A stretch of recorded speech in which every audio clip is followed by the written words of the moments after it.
What sisters don't fight? The reluctant queens of 80s pop.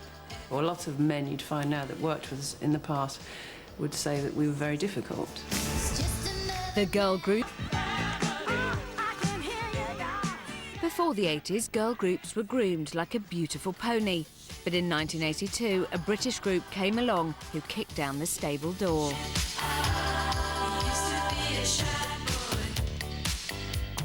At the end of the 70s, Britain had its own musical revolution, punk. For the first time, women were forming real bands, and from the punk underground came a different sort of girl group.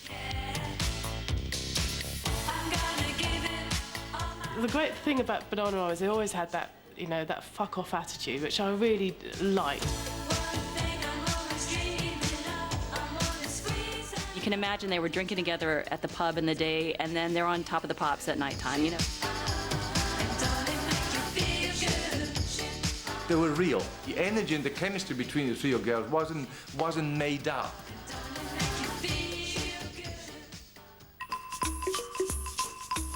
In post-punk London, Karen, Sarah and Siobhan met at fashion college and found they had a common interest in having a good time. We were asked to leave the YWCA hostel we were living in because of keeping late hours. The hours that we were keeping and the noise we were making. And we ended up living above the old Sex Pistols rehearsal room. We used to just mess around singing and playing the instruments, actually. As they became known and feared on the London club scene, they were spotted by the Funboy Three's Terry Hall. And there was a picture of us in the face, and he liked our looks, so asked us to sing on, was it Ain't What You Do, the first one? That's my absolute worst image, and I'm sure you're going to show a clip of it now. They still saw themselves as hopeless amateurs, and when they were offered their own record deal, they thought it was a joke, which they decided to play along with. There was no real thought behind an image or the music, it was just stuff we liked. Somehow it worked. Their first 3 records were all top 5 smashes. Everything about them was just a good laugh. That was what they always gave off. That's reflected in their records. They were just doing these simple sing-along tracks that anybody could kind of sing along, you know, with your hairbrush or whatever.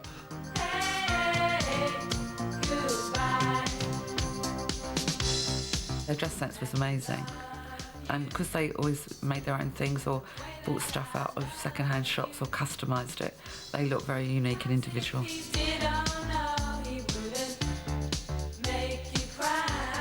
I remember Madonna, for instance, at a concert I was at with the girls, coming up and saying she'd taken all their ideas. And if you look at the first Madonna shots and you look at Bananarama, she looks like the 4th Bananarama. We actually dressed like blokes. I mean, we were sort of check shirts, braces. I mean, very, very tomboyish at that time. Bananarama's DIY formula was a chart success, and their rumpletastic image was making an impact outside pop. But now we've made a big sell by getting into hair gel. So now we've got these hairstyles. First of all, it was all about the hair, wasn't it? The huge hair and how long it must have taken to backcomb it, and reading the great stories about, I think it was one of the videos, I think it was a video for Shy Boy, and the night before Sarah had a mess about fight with someone in the pub and did a pint of beer in her hair. They did like partying, can't deny partying. The only problem with that is they couldn't really drink. They couldn't hold their drink. So it proved difficult at times, especially when you had breakfast TV and major hangovers. Is this an extra early start for you? Yes, yeah. We don't usually get up this early. It's a shame you didn't have time to brush your hair. In an effort to look less like 3 women who had been trapped in a lift for a month, they hired a choreographer. What's this I hear about you lot taking dancing lessons? Well, it's not exactly dancing, it's more keep fit to music. Right. So as you will soon see, it's not exactly dancing. And it was love at first sight, and I immediately understood the girls' appeal, because basically they don't give a shit. OK, here comes the number. Ladies and gentlemen, Bananarama! You just muck about in the living room, as girls would do in a night out, you know, picking the best thing and putting it together in a way that would be appealing to kids of the same age, let's say. They could go out and, okay, well, if they can do that, this little dance routine, we can do it. But not all the men they worked with found them so easy to deal with. They had to fight for the right to do things their own way. A lot of men you'd find now that worked with us in the past would say that we were very difficult. They could be very demanding. I mean, I called them for a while Bananarama. And that's simply because we had an opinion. That's always termed difficult if you're female.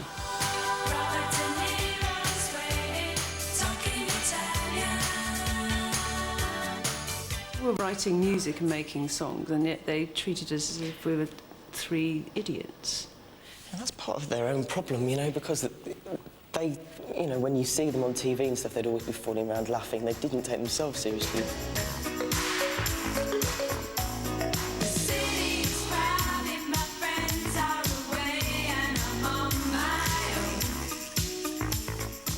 The girls wanted to take a new musical direction.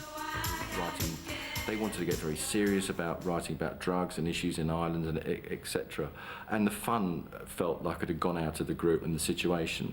I think Siobhan, you know, was quite serious in driving that to an extent.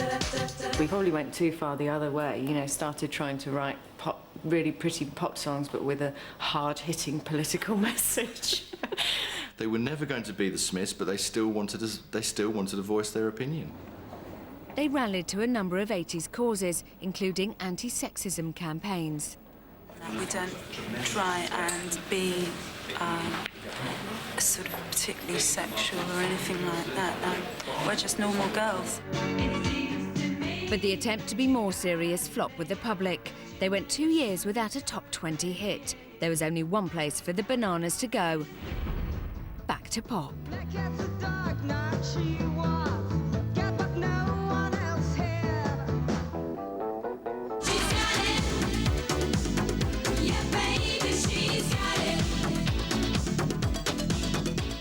The girls approached high-energy hitmakers Stock, Aitken and Waterman. That was kind of the turning point.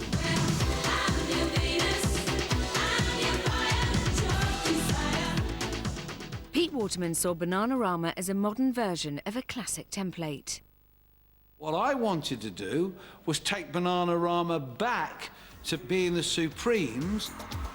And the sound came from a classic formula. It's absolutely spot on Motown. But the recording wasn't straightforward. During the day, Pete would do whatever the girls said. Then in the evening, he'd change it back again. We cheated, and we never let them know we cheated. They hated everything we did, and we hated their attitude. They were obnoxious, they were hard to work with, and we never got our way once. Stock, Aitken and Waterman put the girls back at the top of the charts, but not always with the same lineup. By now, Siobhan was married to beardy musician Dave Stewart and ready to go her own way musically. The reason Siobhan left the band was because she wanted credibility, and she went and did Shakespeare's Sister.